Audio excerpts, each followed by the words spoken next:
It really doesn't get any better than this.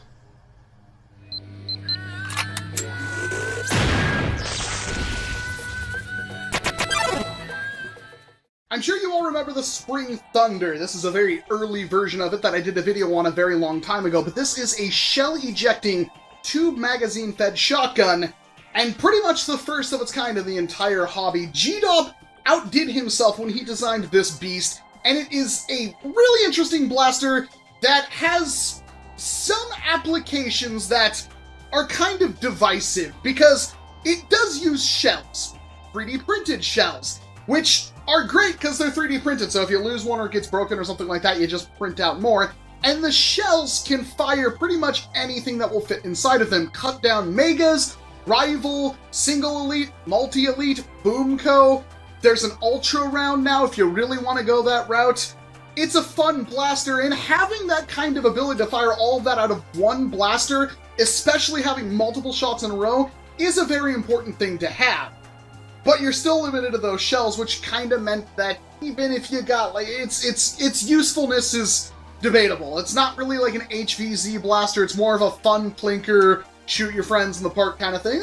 It's fun, and it's really, really brilliantly engineered, and if you really wanted to, you could get a sniper rifle barrel for it, and single-shot half-darts out of it with incredible velocity. I unfortunately don't own that, but it is a thing that you can get.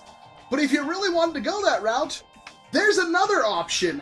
Meet the Colonel Wasp Firefly, a shell-ejecting, magazine tube-fed shotgun blaster that uses these little tiny shells that unfortunately means it can pretty much only shoot a half-dart. Or, if you want to, you can cut a half-dart down into a quarter dart, load two of those into a shell, and it will shotgun those out at a reasonable velocity too. Actually, we should probably talk about the velocity first, because this thing will shoot with whatever air seal it has at over 200 FPS, multiple shots into the 220s.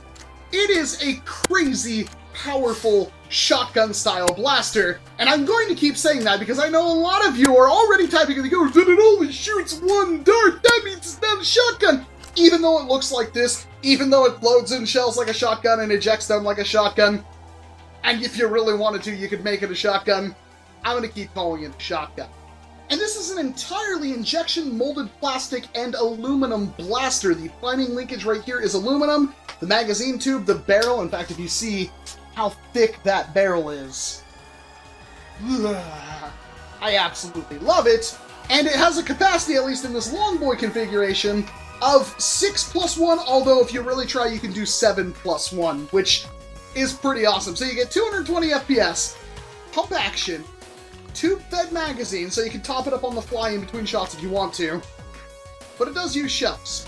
So, once again, we kind of have to talk about the practicality of a blaster like this. And honestly, it still hits really hard. It has a good capacity. The shells are, well, you could probably find 3D printed ones. In fact, I already have. But, yeah, you only get like 8 with the blaster, I think. And if you buy the 8 additional pack, then that would give you a total of 16 of these little shells, which are made of like a really, really soft plastic, and they're honestly quite nice. But I wish I could get more of them, and right now I personally can't, which kind of sucks, because I'd rather buy like 700 of them and never have to worry about shells again, because I absolutely love this blaster, spoiler. Not that you really had to think about that, because look at it! It is the quintessential NERF shotgun.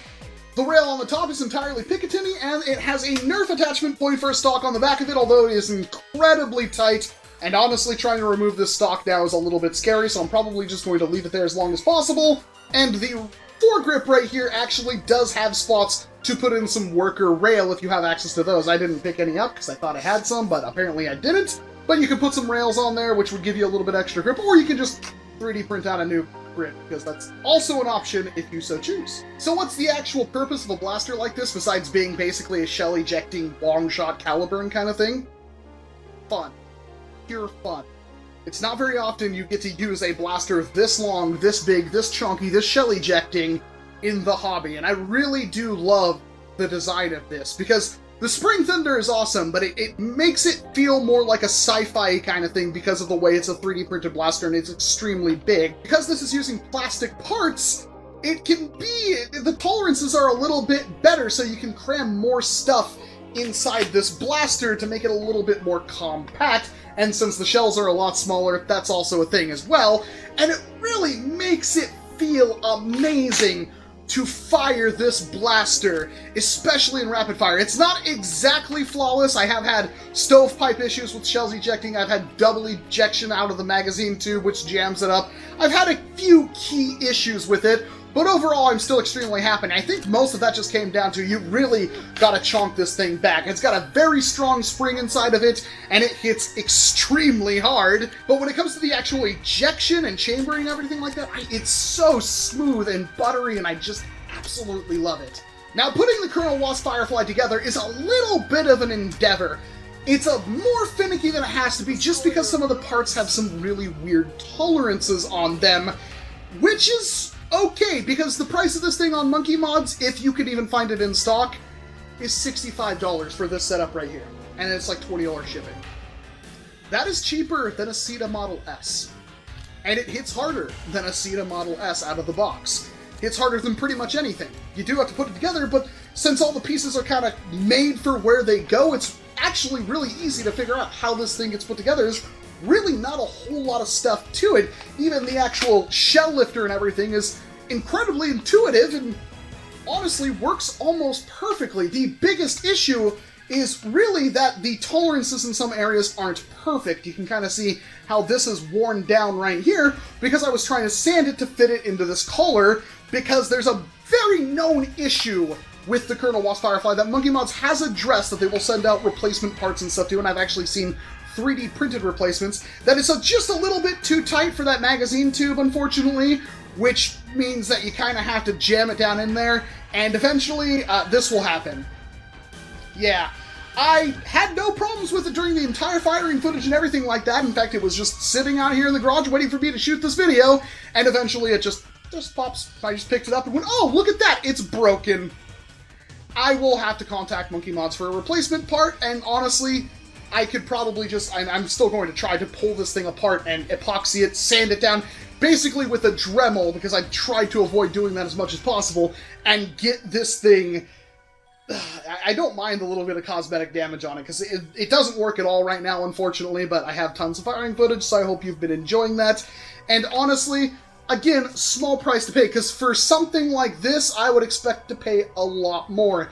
And everything else on the blaster, the shell of it, and all this, it all feels fantastic, and it's so smooth and beautiful that even with that part broken, I still have the wish to fix it and put it in. Oh, I cannot tell. Like, for $65, I cannot begin to tell you that this is one of the coolest blasters I've got my hands on. It feels amazing to use, and I cannot recommend picking one of these things up enough. The build is pretty easy. The tolerances issues could be fixed with a future revision, and I'm sure there will be future revisions, at least I hope there are, because it's still for sale on Monkey Mods. But Colonel Wasp seems to make them in really small batches, because I'm guessing he's a one-man crew on this one. But I would definitely recommend looking out for this blaster, because it is fantastic. For the price, for what you're getting, there's not a single person in this hobby, I feel, that wouldn't pick one of these things up and want to use it in just like a normal war. Not like HVZ or anything crazy like that, just a normal war where calibers and stuff are allowed. This thing, it's less useful than a caliburn, but it feels so much better to use. Colonel Wasp, you have outdone yourself with this thing, and even though mine's broken, I don't care, because I'm just going to pull it apart, fix it, get it back up and running, and I'm going to enjoy every moment of it, because I have not had this much fun with a blaster in a very long time. And honestly, it's another one of those weird things, kind of like L-Chan, my, bolt-action retaliator sniper rifle thing, that it just fits that niche that we don't really have in the hobby that much. Yes, again, there is the Spring Thunder, but I wish the Spring Thunder was this.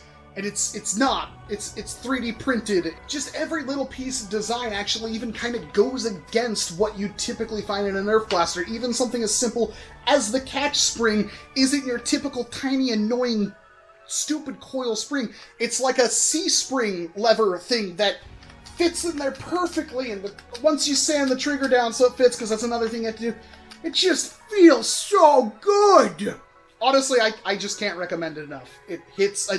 in terms of velocity, it's 5 stars, because it hits over 200 FPS, and that's pretty much all you need. Toning it down might actually be a little bit of a problem. You'd have to swap out the spring or something like that.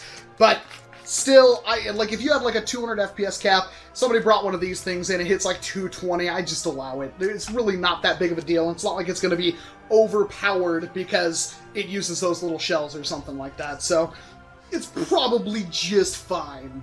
And it's reasonably accurate out of the box, too. It doesn't have the ability to put, like, a scar barrel or anything on the end of it, but long barrel, it's pretty much a tight barrel all the way through.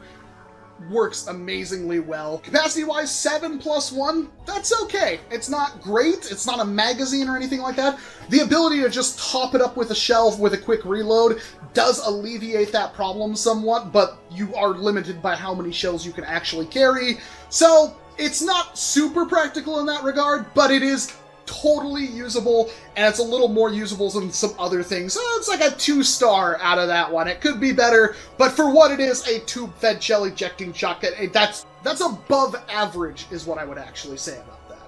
And fun. 5 stars. This thing is a joy to use at pretty much loading shells in effortlessly. Pump action, just...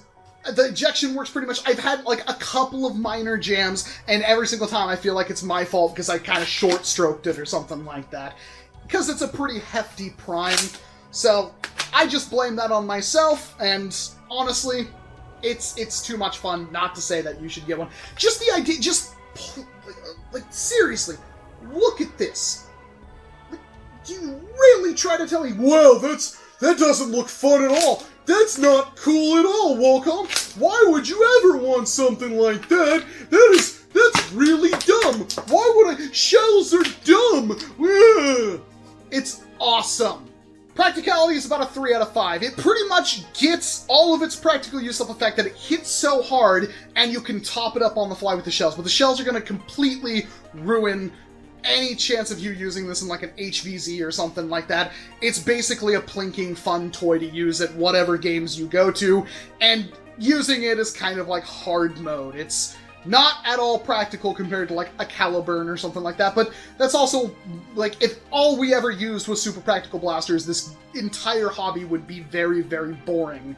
So it's definitely usable because of the high velocity. You can top it up on the fly, which also means that you can always pretty much have the 7 to 8 shots you would need to go into any engagement, and that's good enough, I would say, but obviously that's a generous number because of the lack of a magazine and the fact that you use shells. So, upgradability. This thing, out of the box, barely has an air seal, and who knows if this is like the best spring load you could possibly have in this thing.